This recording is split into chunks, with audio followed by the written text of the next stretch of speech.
diz assim, Filipenses 4, de 4 a 9, diz assim: alegrem-se sempre no Senhor. E eu repito, alegrem-se, que todos vejam que vocês são amáveis em tudo que fazem. Lembrem-se de que o Senhor virá em breve. Não vivam preocupados com coisa alguma. Em vez disso, orem a Deus pedindo aquilo de que precisam e agradecendo-lhe por tudo que Ele já fez.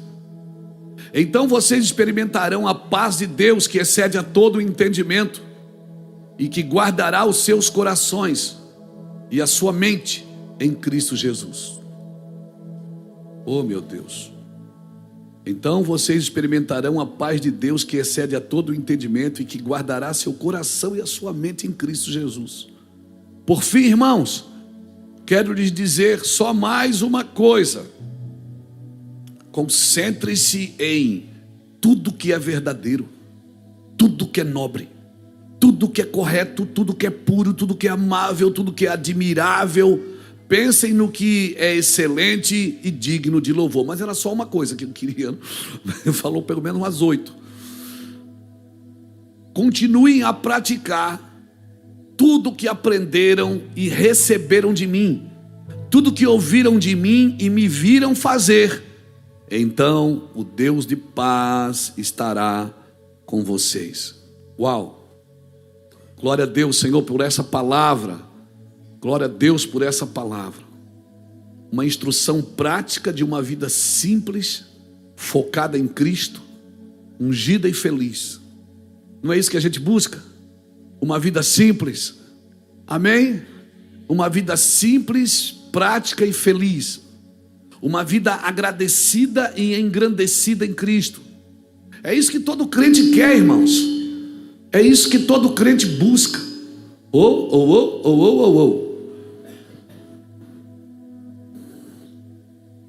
É isso que todo crente quer. Uma vida engrandecida por Cristo e agradecida por Cristo, por aquilo que Cristo fez. Uma vida de paz.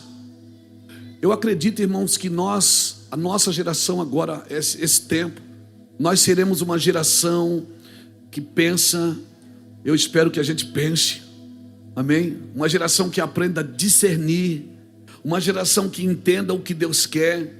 Irmãos, entender vai ser a chave para viver feliz nesses dias. Entender até o caos, entender até a dificuldade, até o meio do problema que você está vivendo.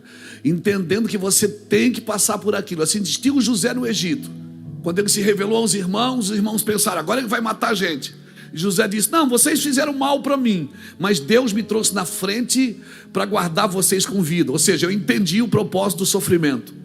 É isso que José estava dizendo para os irmãos. Eu entendi, vocês fizeram mal, vocês merecem uma surra, mas o que vocês fizeram foi, Deus redundou em bênção para a minha vida. Então nós não podemos somente nos emocionar com Deus, nós temos que entender o nosso processo. Por que nós estamos passando por isso? O salmista diz no Salmo 119 que foi bom ser afligido para que eu aprendesse a guardar os teus decretos. Foi bom ser afligido. Então nós precisamos compreender. Nós precisamos ter raiz, irmãos, no Evangelho. Não dá mais só para ir para cultos emocionais. Vou lá porque eu quero sentir. Não, mais do que sentir é bom demais, como diz o irmão mineiro. Mas nós precisamos entender. Entender vai ser a chave dos próximos dias. Depois nós vamos até falar de mente de governo, disso, daquilo, mas nós precisamos entender o que o Senhor quer de nós agora. Nós não podemos só nos emocionar com Deus. Emocionar não é tudo. Hoje à tarde eu estava num tempo lá em casa, que a Iraci não está, foi viajar, só está eu, Samuel e o cachorro. 3 meninos, 3 homens em casa, irmão, imagina, né? Glória a Deus pelo madeiro. Glória a Deus pelo, como é que é o nome lá, aquele negócio que você pede lá, é esse iFood aí. Glória a Deus. Eu aguento viver sem a esposa, irmão, quando eu estou longe. Mas em casa, a mulher não devia sair de casa, irmão. Só o homem deveria sair. A mulher deveria ficar em casa, porque ela edifica o lar. Eu não é? Glória a Deus. Eu, Samuel e o cachorro. Sofremos, irmãos. Sofremos. E eu estava num período hoje à tarde pensando nisso.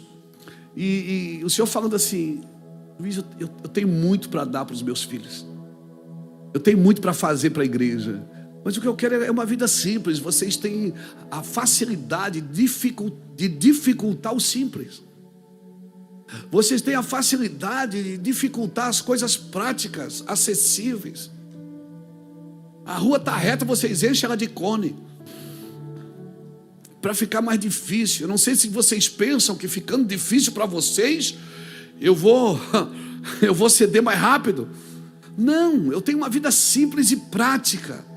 E é simples, irmãos, e prática, mas parece que o homem natural, ele só recebe o evangelho no seu intelecto. E aquilo que ele não aceita, ele não acredita, ele não pratica. O homem espiritual não, ele recebe no espírito, mesmo que ele não entenda. Mas ele sabe que tem alguma coisa que vai acontecer. A Bíblia é clara, quando a Bíblia diz, em Mateus capítulo 6, versículo 6, diz assim, ó: tu porém quando orares, entra no seu quarto, fecha a tua porta, e o Senhor que está em secreto, ele vai fazer o quê? Ele vai te recompensar. E a gente pensa que é para ir no quarto, a gente vai no quarto, ora e diz: Deus, vem aqui. Não, Deus está te chamando no quarto, para Ele. Quem aqui é casado? Mas quando você vai na casa do seu pai, tem o teu quarto lá ainda. Você vai lá na casa do seu pai, está o seu quarto lá, não está? É como se Deus dissesse assim: tudo bem, você tem a tua vida, mas eu não quero que você vá para o seu quarto e me chame. Eu quero que você venha no quarto que é na minha casa, no meu ambiente, no meu lugar. Entra com convicção de filho, não com carência de escravo. A gente vai orar com uma carência de escravo. A gente vai orar com uma carência de pedinte. Meu Deus, entrar para ter voz, para ter ouvido, para ver. Meu Deus, irmão, tem uma palavra interessante, essa palavra que eu estou falando aqui, João capítulo 14, versículo 6, quando Jesus diz assim: eu sou o caminho, a verdade e a vida. Ninguém vem ao Pai. Ele não diz vai ao Pai, ele diz vem, porque ele já estava no lugar. Há uma diferença de você dizer ninguém vai ao Pai. Jesus não está dizendo vai ao Pai, ele já estava no Pai. Por isso que ele disse: ninguém vem ao Pai a não ser por mim. Jesus já vivia ali. Perceba que não é vai, é vem. Porque quem vem ao Pai vai ver seus irmãos. Quem vai ao Pai não. Quem vai ao Pai só pensa em si. Tem mais gente que ora, gente. Tem mais gente que está buscando a Deus. Tem mais gente que acredita. Eu não estou sozinho nesse negócio. Amém? Gente focada não vive de desejo. Gente focada entende até o dia ruim. Amém? Ela não vive só de desejo, vive de hábitos, de rotinas de obediência. Vai criando rotinas de obediência. Porque senão a gente vai viver na gangorra emocional. Tem dia que a gente está bem, tem dia que a gente está mal. O dia que a gente está mal, irmão, é a choradeira. O dia que a gente está bem, até a oferta da gente é melhor. Talvez aqui a gente está procurando uma coisa que nós não deveríamos procurar, nós deveríamos buscar. Tateando no escuro. Estamos tateando, buscando por um Deus que nós já temos. Já tem. Ele já habita em você. Você já tem a Deus. Amém? Você já tem a Deus. Talvez você está procurando uma coisa que está em você. Alguém já disse isso: eu procurei Deus em todos os lugares, então eu encontrei quando eu olhei para dentro de mim. Eu procurei Deus em muitos lugares, mas eu o encontrei quando eu olhei para dentro de mim. Por isso que muitas pessoas vivem em prisões nas suas próprias casas, irmãos, nas suas próprias religiões. Para mim, essas são as duas maiores prisões do mundo: é um lar sem paz e uma religião sem salvação. Pessoas que são prisioneiras da sua liberdade, que não tem mais, assim, sabe, compromisso em algumas coisas com Cristo. Cristo abençoa a minha vida, paga as minhas festas e abençoa a minha família, e parece que está tudo bem, o básico. Eu quero viver o básico com Cristo. Mas, querido, Deus não quer que você viva o básico. Tem coisas mais profundas com Cristo para você. Mas a gente sabe, quando você compra um aparelho eletrônico, amém? Você vai lá, compra, liga na tomada, às vezes até queima, porque é 110, você ligou no 220. Por quê? Porque você não leu o manual. Aí você não leu o manual. Aí você não sabe que aquele aparelho, você pode programar ele para ligar sozinho. Você não sabe que aquele aparelho, você pode programar ele para ligar daqui a 30 dias. Ele liga sozinho e grava a programação para você assistir quando você chegar. Você não sabe que você pode passar em câmera lenta. Você não sabe que você pode assistir 4 canais de uma vez só na tela. Por que você não sabe? Porque você não tem todas as informações que o manual passou para você. E a gente acaba usando o básico. E assim com Deus. Pessoas vêm para a igreja, irmãos, e elas querem só o básico de Deus. Deus me abençoa, Deus me dá vitória. Pastor, ora por mim, eu oro, eu estou aqui para orar, eu sempre vou orar, meu apelido é oração. Mas a gente sabe, a gente faz da nossa vida uma desgraça, porque a gente não aproveita tudo, irmãos. Alguém está no hospital agora morrendo. Tem alguém agora aqui no Marieta, em algum hospital, morrendo, clamando por vida, clamando a Deus, pedindo: Deus me dá vida. E você está aqui com vida, pedindo a morte.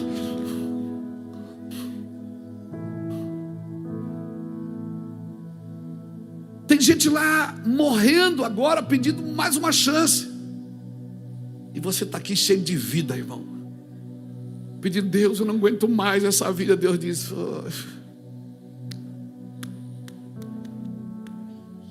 cutuca alguém que está do seu lado, diga: você foi comprado por bom preço. E Ele não quer te perder. Diga: Ele não quer te perder. Então Ele vai valorizar você e não vai arriscar. Ele não vai colocar você em risco.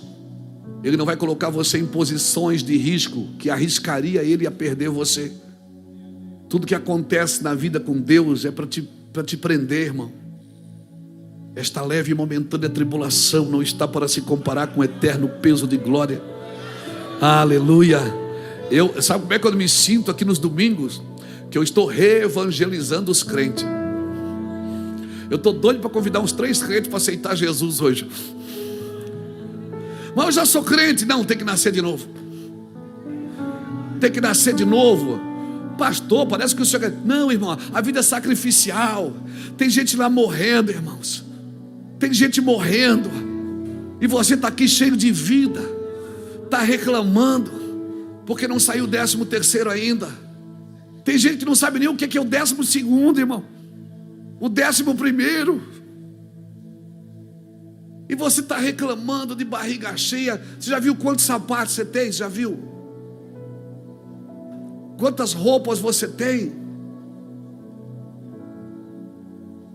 Você não dá conta de usar o que tem. Dá conta? Hã? Dá conta? Não dá conta de usar.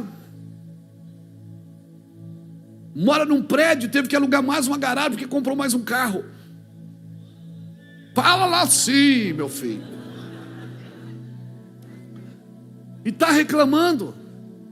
Está saído pelo ladrão. O Deus que te prometeu cumpriu a parte dele. O Deus que falou que faria, cumpriu com a parte dele. Cumpra com a sua, irmão. Cumpra com a parte que você disse: se o Senhor me abençoar, eu vou fazer assim, assim, assado. Ele prometeu e Ele cumpriu com a parte dele. Se formos infiéis, Ele continua fiel, porque Ele não nega a si mesmo. É prática essa vida, irmãos. Nós buscamos uma liberdade em Cristo. E hoje nós estamos presos na nossa liberdade, quando nós deveríamos voltar a ser escravos de Cristo. Eu faço aqui uma convocação para quem quer ser escravo de Cristo. Eu quero viver a liberdade do Evangelho.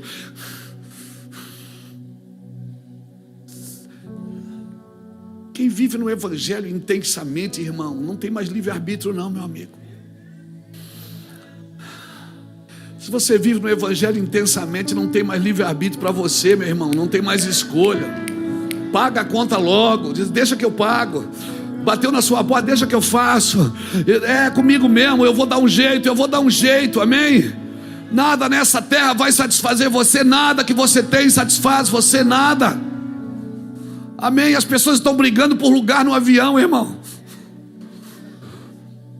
Ah, meu Deus, que situação que chegou ao mundo. As pessoas estão brigando por lugar no avião. Brigar no estacionamento. Quando você acha uma vaga, tem que parar, esperar, porque quando você vai virar, volta para estacionar, alguém já estaciona e sai rindo ainda. Ah, miserável. Quando não tem lugar, eu saio procurando. Jesus, cadê a vaga do dizimista? E você não acredita que sempre aparece a vaga do dizimista? Eu digo, tira alguém daí, Jesus, que não dizima, eu estou dizimando. Tira esse incircunciso daí, bota eu aí, Jesus. Eu sempre peço, Fábio, estou falando sério, não estou brincando não. Às vezes eu chego ali, está tudo cheio de carro, eu digo, ô Jesus, cadê a vaga do dizimista? Eles não dizimam, eu dizimo, Senhor. Cadê? O diabo não vai roubar minha vaga não. Aleluia. Seja alegre, irmão. Paulo convida você para viver uma vida simples, uma vida de confiança, de calmaria, porque a confiança é calma. É a insegurança que costuma fazer barulho pra caramba. A segurança é calma, ela é sucinta, ela é segura. Aleluia. Agradeça a todas as pessoas que te aconselham, sim, glória a Deus por isso. Mas preste atenção no que Deus está te dizendo nesses dias, irmãos. Amém, irmãos? Para de viver de qualquer jeito. Organize a sua vida para ouvir a Cristo. Alguém já me falou esses dias que a pressa é a inimiga da perfeição. É um ditado popular, né? A pressa é inimiga da perfeição. É ou não é? Quem é perfeito, irmão? Quem é o perfeito? Deus é perfeito. Então o inimigo de Deus o que é? É um demônio. Então a pressa é o quê?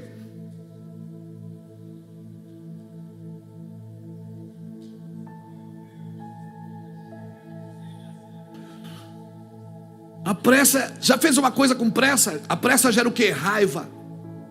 A pressa gera o quê? Palavras torpes. Você começa a falar asneira. A pressa gera instabilidade. Mas se eu não quero viver com pressa, eu tenho que me organizar. Assim é a vida com Deus, se organiza com Deus. Irmão, a gente criou esse devocional para te ajudar a te organizar, até na oração. Deus vem nos organizando sempre em tudo que a gente faz, irmãos. Em tudo que a gente faz. Se foi Deus que pediu para você fazer isso, irmãos, faz. Se é Deus que pediu para você servir, sirva. Se é Deus que pediu para você liderar, lidere. Mas se foi você que começou a fazer isso sem Deus, isso será desastroso na sua vida, irmãos. Essa palavra de Paulo aos Filipenses, hoje eu estava pensando sobre isso. Há 20 dias atrás eu estive na Grécia.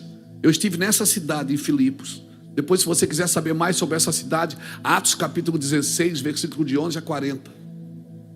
Uma coisa que eu descobri lá, em Filipe não tinha sinagoga na época. E foi a primeira igreja na Europa que o apóstolo Paulo plantou. Foi a primeira igreja na Europa. E a última carta que o apóstolo Paulo escreve foi para Filipos. Ou seja, a primeira igreja que ele abriu, a última carta que ele escreveu foi para a primeira igreja que ele abriu. Incrível isso. Paulo esteve pelo menos 4 vezes aqui em Filipos. A primeira vez em 49 depois de Cristo. Lídia foi a primeira pessoa que Paulo ganhou e batizou nessa cidade. Uma vendedora de púrpura. Paulo era um homem preparado. Paulo era um homem preparado ou não era, irmãos? Preparadíssimo. Mas até Paulo teve que se desintoxicar de algumas coisas que ele achava que já estava preparado. Eu vou dar minha opinião aqui, você julga. Eu acho que Deus resolveu levar Paulo para lá para forjá-lo, para usá-lo com mais propriedade. A visão que Paulo teve em Troade foi justamente para dizer: atravessa aqui a Macedônia e nos ajude. O que é que Paulo aprendeu lá em Filipe, pastor? Ele aprendeu sobre humildade. Todo homem que Deus vai usar, ele precisa aprender sobre humildade. Todo homem. Não tem estrelato não, irmão, no evangelho. Ai daquele que tocar na glória do Senhor. Ai daquele que se acha mais santo do que Jesus. Ai daquele que acha que pode condenar tudo e a todos em nome de Deus. Vai pagar caro na sua descendência. E eu não estou amaldiçoando. Eu estou dizendo o que acontece. Todo matador de sonho, todo matador de vocação, todo assassino de vocação, ele vai pagar caro na sua descendência. Então, por que a gente não é mais amoroso, mais carinhoso, mais humilde? Por que, irmãos, que a gente não pega essas instruções práticas de Paulo aqui? Tudo que é verdadeiro, tudo que é nobre, tudo que é correto, meu Deus, tudo que é correto, tudo que é puro, tudo que é amável, tudo que é admirável, tudo que é excelente, digno de louvor, pensa nisso, se concentre nisso. E Paulo ainda chama e diz assim: o que vocês viram em mim, tudo que vocês aprenderam, receberam de mim, tudo que ouviram de mim e viram eu fazer, façam. Instruções práticas, irmãos. Instruções práticas de um homem que escreveu grande parte do Novo Testamento. Então nós não podemos, querido, somente nos emocionar com Deus. Nós precisamos compreender as movimentações do Senhor para os próximos dias, para a minha família, para os meus filhos, para a minha casa. Como que Deus quer que eu me movimente, porque eu posso estar fazendo a coisa certa, glória a Deus, é coisa certa, mas mesmo assim não está agradando a Deus. Eu posso ser eficiente e não ser eficaz. O eficiente, ele faz tudo bem feito, mas não faz o que precisa ser feito. Faz tudo bem feito, a casa é um brinco, mas não faz o que precisa ser feito. Não faz. Aleluia. Irmãos, nós, há um tempo atrás aqui no meu evangelho, a gente falava muito, né, Jackson, de mente de governo, né? Mente de governo. Mente de governo. Mas não adianta falar de mente de governo. Primeiro nós precisamos aprender a governar a nossa mente. A nossa mente de cristão, a nossa mente de ministro, a nossa mente de empresário. Para onde está todo mundo caminhando? Eu não caminho dessa forma, eu caminho de outra forma. Só que hoje é difícil escolher o lado que a maioria não escolhe. Porque parece que eu sou do contra. Tem até uma palavra que as pessoas usam hoje, né? Eu sou negacionista. Eu sou negacionista. Deus é um negacionista então, porque se você vai ver na Bíblia, Deus ensina falando mais não do que sim. Se você quiser educar bem seu filho, você vai ter que dizer mais não para ele do que sim. Porque se você disser sim para tudo, você não vai criar um filho, vai criar um monstro. Então Deus também é um negacionista. O problema é que eu não sei quando Deus diz não. Eu não sei por que ele disse. Mas o não de Deus não é exatamente o que ele está tentando dizer. O não de Deus não é para afastar você dele, é para atrair você para ele. Quem aqui tem filho e diz não para o filho? E o filho vai chegando mais perto e abraça e beija e senta no colo e você diz: sai daqui, eu já falei que não. Quem? E o filho disse: pai, sai, eu já falei para você, hoje não. Ah, paizinho do coração, ragaçuli andarabachai. E vai entrando, e você diz: sai, eu já falei, não adianta. E ele senta no colo. E aí você diz: tá, só hoje então. Aí ele estende a mãozinha e diz: então dá R$50 que tem que pagar. Você deixa, dá o dinheiro e ainda leva e vai buscar depois. É ou não é? Vós que sois mau, sabe das boas coisas aos vossos filhos. Imagine o vosso Pai que está no céu não vos dará o Espírito Santo àqueles que o pedirem. Ei, Deus não quer te criar com castigo, Ele quer te criar com recompensas. Deus não cria você com castigo. Se você fizer, eu vou te bater. Não. Deus disse: se você não fizer, eu vou te recompensar. Se você me priorizar primeiro. Foi assim que esse culto começou hoje. Prioridade. Vocês viram o que a adoração de prioridade fez? Pastor Anderson abriu o culto falando de prioridade. Vocês viram quando levantamos as mãos e só adoramos a Deus? Cantamos só para Ele? Ninguém falou das nossas recompensas, ninguém falou do que nós viemos buscar, só falamos que Ele é o cara, que Ele é tudo. Você viu o que acontece quando você prepara o lugar para Ele? Sabe quando Deus vai na igreja? Quando o culto é para Ele. Deus não vai na igreja quando o culto é para alguém. Aleluia. Deus vai na igreja quando a reunião é para Ele, quando todo mundo está ali por causa dEle.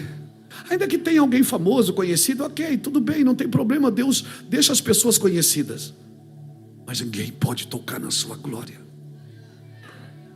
Ninguém pode tocar na sua glória.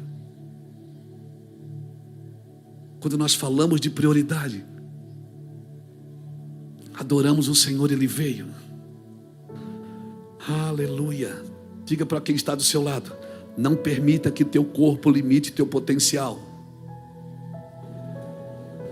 Diga: não permita que teus desejos limitem teu potencial. Não permita que teus desejos limitem teu potencial.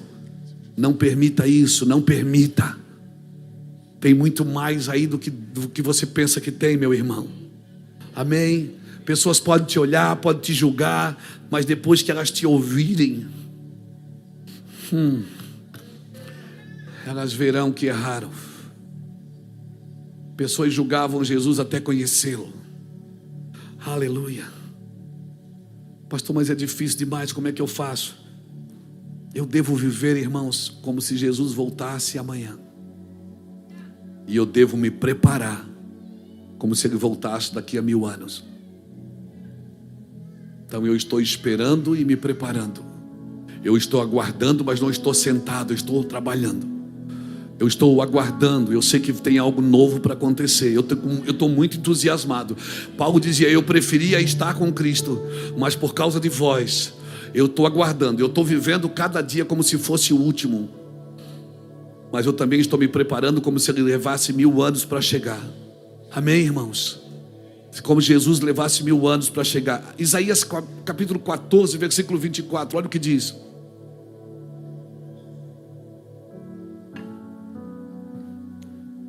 O Senhor dos exércitos jurou: tudo acontecerá como planejei, será conforme eu decidi.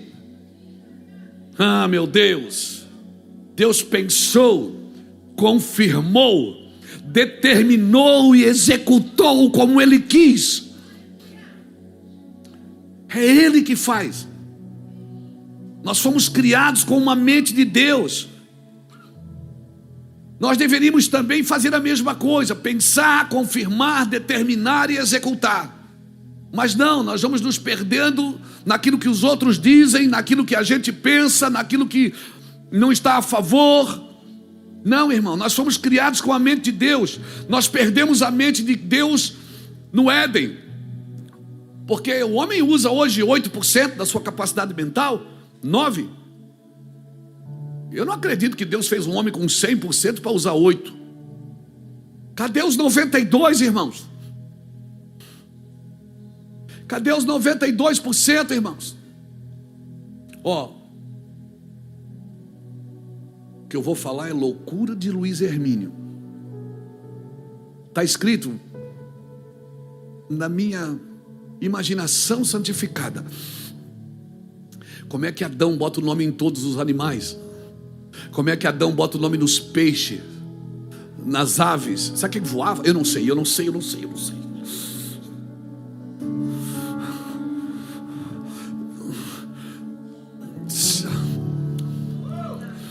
Será que ele mergulhava Porque Deus disse para ele: domine sobre as aves do céu, sobre os peixes do mar, sobre os animais da terra. Domine. Domínio é a determinação de Deus para o homem. Mas o infeliz do homem não consegue nem dominar sua mente. Ele se prende aos desejos, pensa porcaria o dia inteiro. Eu não estou falando daqui de Itajaí, irmão. Estou falando dos irmãos lá de longe. Nós somos criados com a mente de Deus. Perdemos a mente de Deus no Éden, mas essa mente nós recuperamos a mente de Deus na cruz. Mentes divididas são mentes caídas. Uma vez Elias se colocou diante do povo em 1 Reis 18, 21. Ele disse: olha, vocês escolhem quem vocês querem adorar. Vocês estão cocheando em dois pensamentos. Até quando vocês ficarão oscilando de um lado para o outro? Se o Senhor é Deus, adore o Senhor. Mas se Baal é Deus para vocês, então adore Baal. Não fica em cima do muro. Vocês não são quente, não são frio. Vocês são morno. O problema do morno, irmão, porque o morno, ele não é o frio que está esquentando. O morno é o quente que está esfriando. Esse cara já foi fogaréu, ele já foi quente. Então nós temos a mente de Cristo. Nós temos a mente de Cristo. 1 Coríntios capítulo 2, versículo 16. Bota aqui para mim, 1 Coríntios 2, 16. Leia o que está escrito. Olha aqui. Pois quem conheceu a mente do Senhor, quem a possa instruir? Nós, porém, temos a mente de Cristo. O sacrifício da cruz não só regenerou o seu espírito, mas também a sua mente. Amém? Mas você tem o coração, você ama Jesus, amém? Mas você tem que ter o mesmo zelo na sua mente. O seu coração ama Jesus, mas a sua mente também tem que pensar em Cristo. Mas a mente não obedece, mas você pode dirigi-la. Você pode dirigi-la. Paulo fala aos Colossenses no capítulo 2, capítulo 3. Pensai nas coisas que são do alto. Buscai as coisas que são de cima. Um novo nível de entendimento com a mente de Cristo. Na cruz o espírito foi regenerado e a mente foi renovada. Bota ali para mim, João capítulo 3, versículo 31. João 3,31, quer dar uma surra de Bíblia em nós hoje. Vamos lá. Quem vem das alturas certamente está acima de todos. Quem vem da terra é terreno e fala da terra. Quem veio do céu está acima de todos. Espera aí, pastor, o que é que o senhor está fazendo aqui? Não, irmãos, o meu objetivo aqui é mostrar para você que você tem a mente de Cristo. Que o que Paulo pediu em Filipenses é possível. Tudo que for nobre, tudo que for verdadeiro, tudo que for honesto, nisso pensai, nisso praticai, nisso exercite a sua alma e a sua mente. Exercite. Se nós alcançamos a mente de Cristo, nos tornamos maiores do que a terra. O Senhor fez o homem para que o homem fosse senhor sobre toda a terra. O Senhor colocou o homem na terra e disse: dominai sobre todas as coisas. Mas o homem não domina coisas, ele quer dominar outro homem. A ideia de Deus é que a nossa mente seja restaurada e regenerada. Ou melhor, ela já foi. A ideia de Deus é que a gente entenda que isso já aconteceu. Então eu preciso usar a minha mente como um ventre criativo. A sua mente é um ventre criativo. Amém? Amém? Quando Deus falou que eu ia ser um pregador, você acha que eu sabia pregar? Eu não sei até hoje.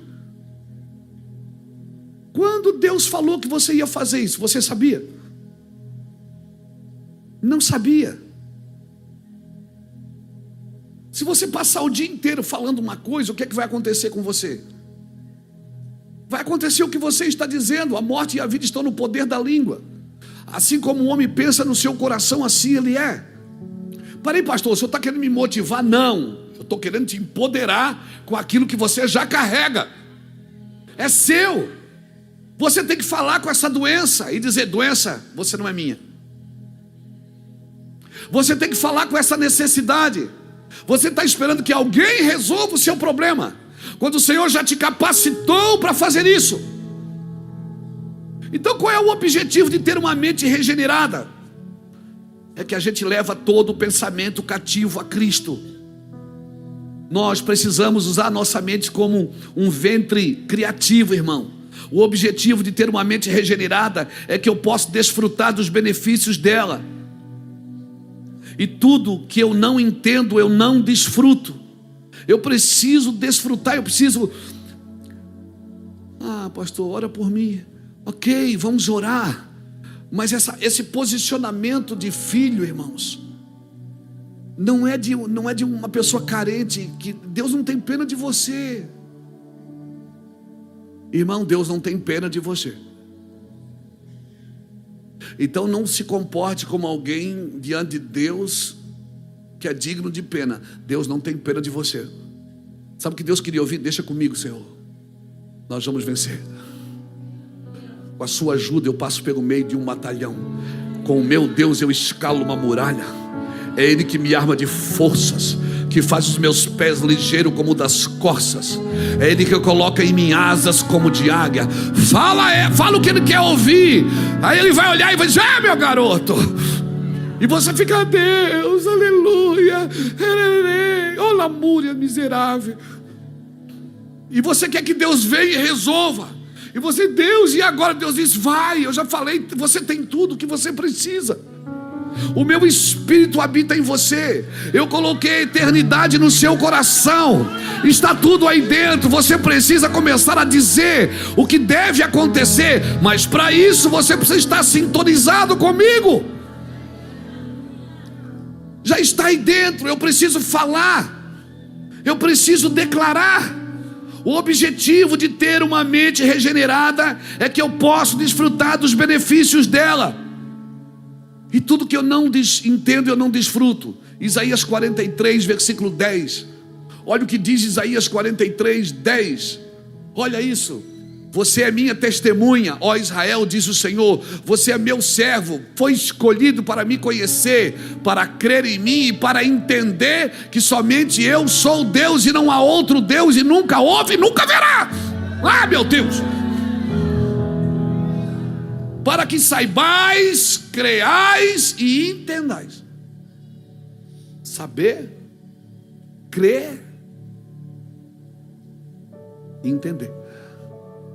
Deus está dizendo assim: você precisa saber, você precisa crer no que eu disse, você precisa entender que já está aí. Cara, eu fico doente. Não fico não. Não fico doente não. Mas eu fico muito ruim quando eu vejo pessoas fazendo campanhas para ganhar coisas que já são delas por herança.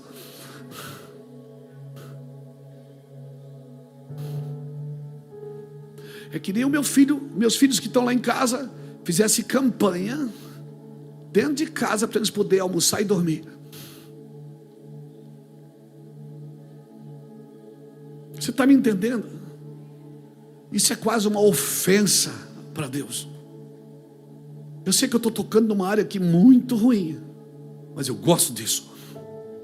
Eu gosto de provocar a mente e fazer as pessoas pensarem. Eu não estou aqui para cativar a sua mente. Uma pessoa irresponsável vai cativar a mente do outro. Eu não estou aqui para cativar a mente de ninguém. Eu estou aqui para despertar você, para você crer naquilo que já é seu, para você começar a viver como alguém que é herdeiro de uma promessa que Deus lhe deu. Aleluia.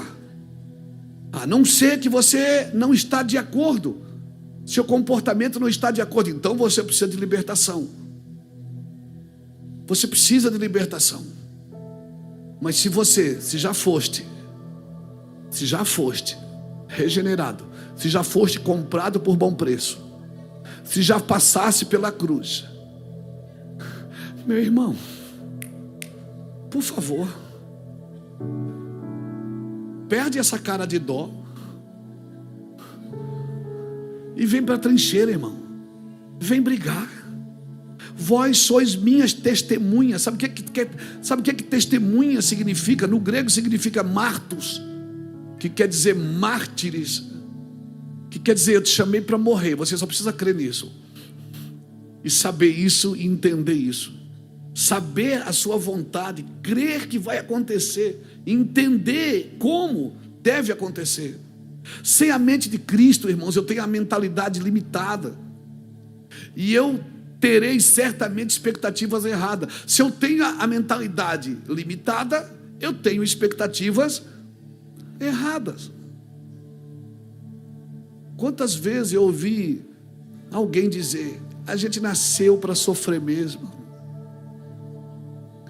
a gente nasceu para passar luta mesmo. Ó vida, ó céus, ó dor. O senhor está dizendo porque o senhor não passa luta? Luta? Entra na fila. Lutas fantásticas, batalhas espetaculares, guerras sobrenaturais. Mas em todas estas coisas, em todas elas, não é sem elas, não é longe delas, não é fora delas, em todas essas coisas eu sou mais do que vencedor. Você está me entendendo? Eu não estou dizendo que você não vai viver. Eu estou dizendo que você vai. Ei, você vai. Quando tu passares pelo fogo, não é talvez, é uma certeza. Quando tu passares pelo fogo, não te queimarás. Quando passares pelas águas, não te afogarás. Quando passares pelos rios, as águas não te submergirão, porque eu sou contigo para te guardar. Aí você lê e diz: aleluia! Aí quando você está passando, você diz: sangue de Jesus tem poder. Você era para estar dizendo a verdade: Senhor, eu sei o que eu estou passando. Pastor, mas no dia difícil é difícil. No dia difícil é difícil. No dia bom é fácil. Então o que é que eu faço no dia bom? Celebro. No dia ruim eu aprendo. No dia ruim eu vou atrás daquilo que Deus me disse. No dia ruim você acha que, no dia da guerra, você acha que eu vou orar a Deus, dobrar o joelho? Deus, aleluia, meu Deus, oh meu Deus. Não, eu vou falar com o diabo, não é com Deus. Porque eu já sei. Ele já me capacitou para entrar nessa guerra. Então no dia ruim eu não tenho que dizer: Deus aqui, vem cá. Eu disse: não, fica firme contra as astutas ciladas do diabo. Te calça com os pés do evangelho. Pega o escudo da fé, o capacete da salvação, a couraça da justiça, o cinturão da verdade. E depois de fazer tudo, fica firme. Então você está orando para Deus como você deveria estar falando com o diabo. Como, pastor? Está amarrado. Você deveria estar falando com o diabo. Olha aqui, Satanás, em nome de Jesus eu te ordeno. E Deus fica só assistindo: vai, garoto. E você não, você chama Deus para brigar uma guerra que Ele já venceu para você. Sem a mente de Cristo eu tenho a mentalidade limitada, e certamente eu não terei expectativas corretas. A mente de Cristo vai contra a lógica. Aí que a gente se arrebenta. Porque a gente quer lógica. A gente quer lógica, Everton. A gente quer que 2 mais 2 sejam 4, e não é. Se um homem vale por 1000 e 2 vale por 10.000, já não bate a matemática. Se 5 pães alimentam 5.000, 5 pães e 2 peixes alimentam 5.000, já não bate a matemática. Se Davi venceu sempre com um exército de número menor, já não bate a matemática. Se um morre por todos, já não bate a matemática. Mas nós queremos lógica. Quando eu tenho a mente de Cristo, eu vou contra a lógica. Irmãos, olha para Daniel, a vida de Daniel. Daniel trouxe destino para 3 gerações de reis na Babilônia. Pastor, mas eu já tive experiências ruins. Mas o que te aconteceu não pode te roubar daquilo que você tem que fazer. Amém, irmãos? Talvez as suas piores crises vão ter que se tornar as suas melhores oportunidades. Deus está te treinando, te ensinando. Amém, irmãos? Amém. Louvado seja Deus. Você está pegando essa palavra? Amém. Bota ali Jeremias 29, versículo 11. Bota ali para mim. Aleluia. Glória a Deus. Está mais animado agora. Acho que você está entendendo. Eu sei os pensamentos que tenho a vosso respeito, diz o Senhor, pensamentos de paz e não de mal, para vos dar o fim que desejais. Ei, eu não sei, Senhor, mas Tu sabes todas as coisas. Olha ali, o 12, tem 12? Então me invocareis, passareis a orar a mim, e eu vos ouvirei. Quando é que Ele me ouve? Quando eu sei o que Ele pensa a meu respeito. Quando é que Ele me ouve? Quando eu sei o que Ele quer fazer. Deus não ouve lamúria porque Ele não tem pena de você. Ele sabe o que te deu. Ele queria ouvir da sua boca. Por isso que Paulo e Silas iam para a cadeia cantar. Por isso que Daniel ia para a Babilônia profetizar. Por isso que José foi para o Egito servir. Porque é quando você sabe o fim que Ele deseja para você. Aleluia, não tenha medo. Eu sei os pensamentos que eu tenho de vós. Eu não posso escolher o meu chamado. Eu posso? Eu posso escolher o meu chamado? Posso? Não posso escolher o meu chamado, mas eu posso definir que nível espiritual eu vou andar nele. Eu não posso escolher o meu chamado, mas eu posso escolher que nível espiritual eu vou andar nele. Então, se Deus me chamou, não fui eu que escolhi, mas eu posso escolher que nível espiritual eu vou andar nisso. Então eu posso andar como alguém na normalidade, ou eu posso andar como alguém intenso. E eu vou te falar uma coisa. Quando eu falo intenso, eu não estou falando de místico, irmão. Estou falando de intenso. E não pense que alguém que anda na normalidade vai entender quem é alguém que anda no intenso. Não vai entender, irmão. Amém? Então desenrolar nossa mente na cruz é a chave, irmão. Porque ela deve ser regenerada, reeducada, renovada e expandida por Deus. Aleluia. Muitos aqui já têm um coração correto, já têm um coração no Senhor. Eu sei que você ama Jesus. Eu sei que você ama Jesus. Então o que me falta, pastor? Falta sincronizar esse côvado, esses 45 centímetros que separa a mente, o cérebro do coração. E é os dois órgãos que Deus mais estruturou. Ele pegou o cérebro e colocou numa estrutura chamada crânio. Ele colocou o coração dentro de uma estrutura. Esses 45 centímetros que separam o seu cérebro do seu coração, talvez, irmãos, é a maior arma que Satanás ainda tem contra muitos crentes. Quando Satanás consegue, quando você não consegue, sabe, você ama Jesus, mas o seu amor não doutrina a sua mente para acreditar em Jesus. Você está me entendendo? Amém? Por isso que ele disse: se você me ama, você guarda os meus mandamentos. Você crê no que eu digo. E eu sei que você ama Jesus, cara, senão você não estava aqui. O seu problema não é falta de amor, é crer naquilo que você ama. Porque amor você ainda sente, fé não. A fé não sente, a fé sabe. E por isso nos últimos dias é as duas coisas, Fábio, que vai faltar na humanidade. O amor de quase todos vai esfriar. E quando o Filho do Homem voltar, será que ele achará fé na terra? Fé e amor são as duas coisas que o diabo tem lutado para roubar da humanidade. E é uma pena, porque eu vejo muitos cristãos na igreja que amam a Jesus assim desesperadamente, mas que as suas mentes ainda estão presas no medo, na culpa, estão presas naquilo que Deus já disse que eles são, mas eles não acreditam o suficiente para viver de acordo com o que Deus disse. Nosso cérebro é um músculo, irmão, e ele precisa ser exercitado para a gente liberar o máximo do potencial que a gente tem em Deus.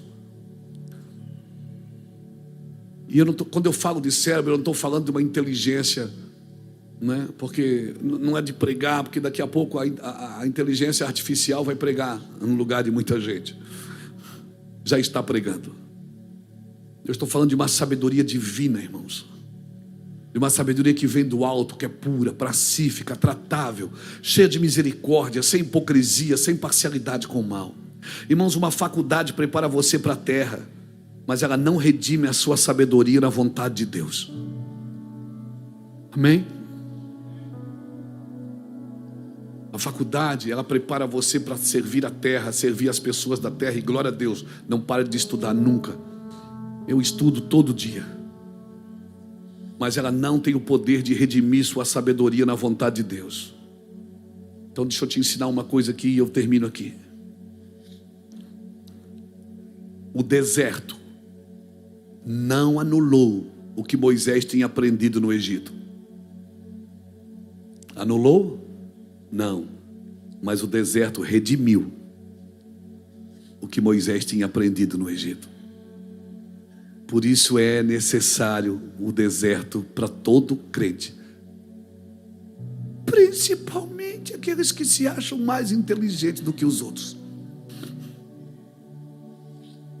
Porque o deserto não vai anular o que você aprendeu, mas ele vai redimir tudo que você aprendeu. Amém? Tudo.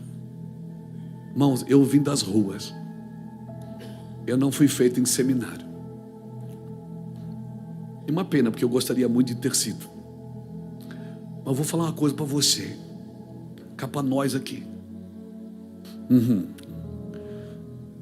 Um homem que tem a sabedoria de Deus e a inteligência das ruas. Aí, irmão, não é fácil para ele, não. Não é fácil, não. Porque se não tiver cama, a gente dorme no chão. Se não tiver comida, a gente espera para amanhã. Se não tiver água, a gente espera chover. A gente dá uns nó no pingo d'água, a gente dá o jeito. Por isso aquele que muito é perdoado, muito ama. Porque eu não acho que a gente perde aquela... Eu não vou chamar de malandragem. Não. Aquela perspicácia da rua. Deus redime isso. Transforma isso em mais amor, em mais poder, em mais unção, em mais dedicação. Irmão, eu não deixo de fazer nada porque está chovendo. Eu não deixo de ir porque eu não consigo. Eu não deixo de fazer porque eu estou com dor de cabeça. Por quê? Porque Deus remiu aquela malandragem e tornou ela numa perseverança, irmão. Uma perseverança. Então um homem, eu louvo a Deus. Eu louvo a Deus que eu aprendi muita coisa desse jeito. Eu aprendi muita coisa desse jeito. Não sou crente Nutella, não. Já peguei piolho, bicho de pé. Já peguei bicho de pé na mão. Verdade. Já fui cortado, atirado, já fui lanhado, já apanhei, já bati também. Sabe? Aquilo que não te mata, um ditado popular, te deixa mais forte. Por isso que é necessário passar pelo deserto. Para quê, pastor, que eu estou passando essa luta? Deus está remindo e redimindo tudo aquilo que você aprendeu. O Egito, o deserto não roubou o que Moisés, não anulou o que Moisés aprendeu, mas redimiu. Nós precisamos redimir o que nós aprendemos. Precisamos aprender, mas precisamos redimir o que nós aprendemos. Amém? Por isso que 1 João, abra aí, eu termino aqui agora. Agora de verdade mesmo, vou terminar aqui. Aleluia. Aleluia. Vou terminar aqui. 1 João capítulo 5.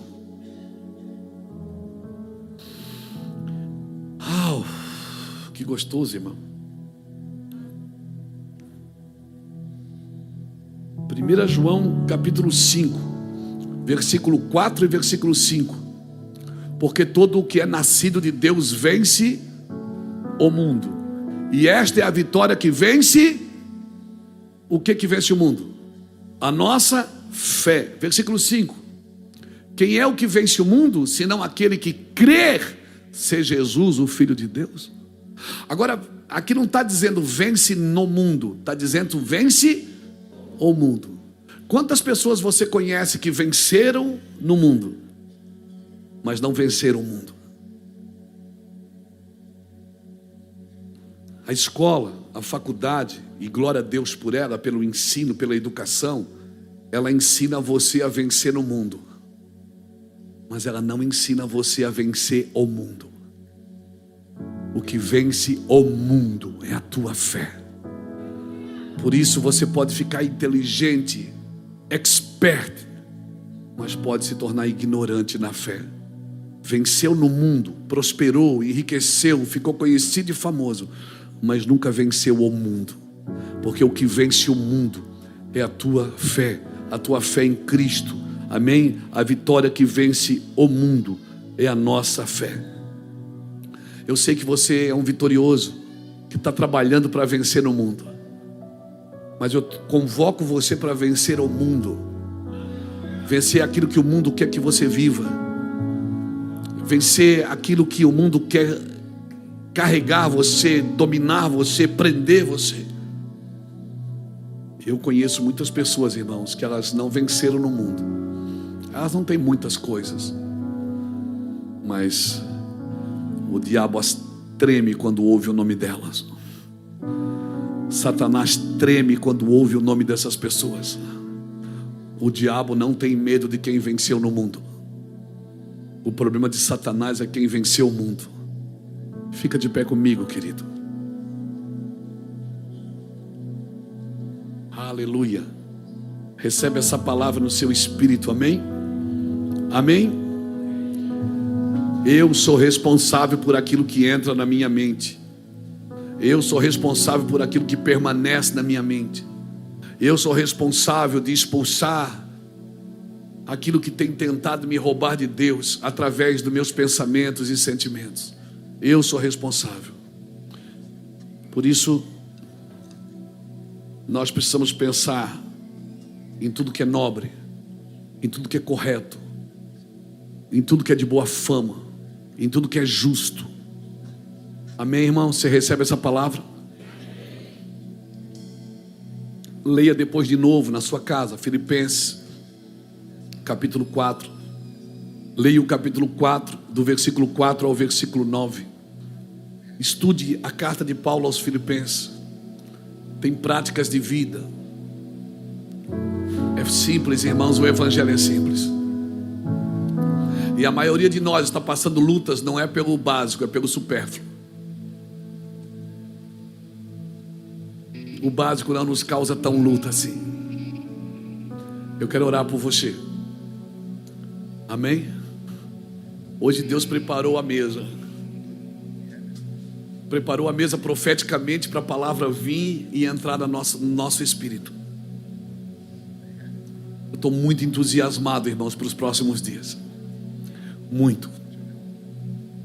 Ontem nós falamos aqui no café, está havendo uma separação daquilo que é, daquilo que parece ser. Quando a glória de Deus desceu em Gênesis capítulo 18, Deus veio anunciar o nascimento de Isaac, mas também veio anunciar que Sodoma iria sucumbir. A presença de Deus, ela faz isso. Ela sempre vem anunciar o que está por terminar e o que está para acontecer, o que está por vir e o que está para terminar. Eu espero que a gente esteja do lado certo, amém? Se você foi mexido com essa palavra, se realmente você foi tocado por essa palavra, sua mente realmente está acordando para algumas coisas. Porque às vezes as pessoas acham que isso é soberba. Não, irmãos. Humildade não é pensar menos de si, é pensar menos em si. Humildade não é pensar menos de si, é pensar menos em si. Você tem que saber quem você é em Cristo, sim, para você poder entrar em guerras específicas. Você tem que saber as ferramentas que você precisa usar.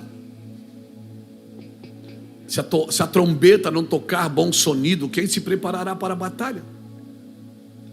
Eu e você precisamos saber disso. Como nos mover em fé. Eu sei o que eu tenho, o que eu carrego. Você precisa saber o que você carrega. Eu sei naquilo que Deus pode fazer através de uma pessoa alinhada com Ele. Se essa palavra falou com você, sai do seu lugar, vem aqui na frente. Se prostre.